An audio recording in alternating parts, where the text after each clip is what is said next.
បាទសូមគោរពជំរាបសួរនិងសូមវិលមកកាន់វីដេអូទៅឆ្លងយួនថ្មីយួនចាស់បាទសម្រាប់ថ្ងៃទី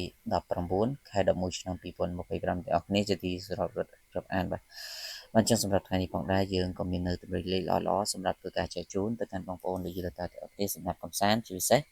បងប្អូនអាចយកលេខទៅលេខទាំងអស់គ្នាដើម្បីយកលុយទាំងអស់គ្នាអញ្ចឹងបងប្អូនកុំភ្លេចធ្វើការជួយចុច follow page ចុច like ចុច share ដើម្បីទទួលបាននូវលាភសំណាងជារៀងរាល់ថ្ងៃពី channel ខ្ញុំបាទអញ្ចឹងយើងចូលទៅកាន់តម្រុយតែម្ដងសម្រាប់ឆ្នោតថ្ងៃទី19ខែ11ឆ្នាំ2025សម្រាប់ឆ្នោតយួនថ្មីម៉ោង10កន្លះពេលព្រឹកបាទចំពោះព្រឹកនេះបងប្អូនលោកយាយតាអំពុកម៉ែមីមីទាំងអស់គ្នាសូមធ្វើការលេងខ្ទង់40និងលេងខ្ទង់60បាទសម្រាប់ខ្ទង់40គឺសូមបងប្អូនធ្វើការបូក41 46បុក A B C D បាទហើយចំណែកខ្ទង់60គឺយើងយក63និង64សម្រាប់ធ្វើការផ្សងសំណាងហើយសម្រាប់លោកយាយតាបងប្អូនដែលចង់បានលេខពិសេស VIP ម៉ោង1កន្លះឆ្នោតយួនថ្មីខ្ញុំបាទក៏មានលេខល្អសម្រាប់ចែកជូនទៅកាន់បងប្អូនគឺលេខតូច2គ្រាប់បាទលេខ4ប៉ុស្តិ៍ A B C D សេវាត្រឹមតែ50000រៀលទេ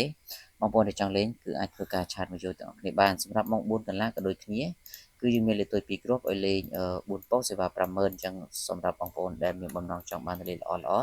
កុំភ្លេចធ្វើការឆាតចូល page ឬក៏ឆាតចូលប្រអប់សារទាំងអស់គ្នាគឺខ្ញុំបាទនឹងចាំចែកជូនទៅកាន់បងប្អូនគ្រប់គ្នាតែម្ដងបាទសម្រាប់ម៉ោង6វិញគឺយើងយកខ្ទង់8និងខ្ទង់9បាទខ្ទង់8និងខ្ទង់9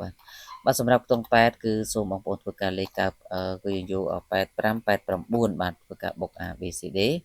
រីឯខ្ទង់9គឺយើងយក93 94បាទអញ្ចឹងសម្រាប់ថ្ងៃនេះផងដែរសម្រាប់អ្នកដែលចង់បានលេខល្អម៉ោង1កន្លះម៉ោង4កន្លះបងប្អូនអាចធ្វើការឆាតជួបភេទទាំងអស់គ្នាអរគុណជូនពរសំណាងល្អទាំងអស់គ្នាសូមគោរពលា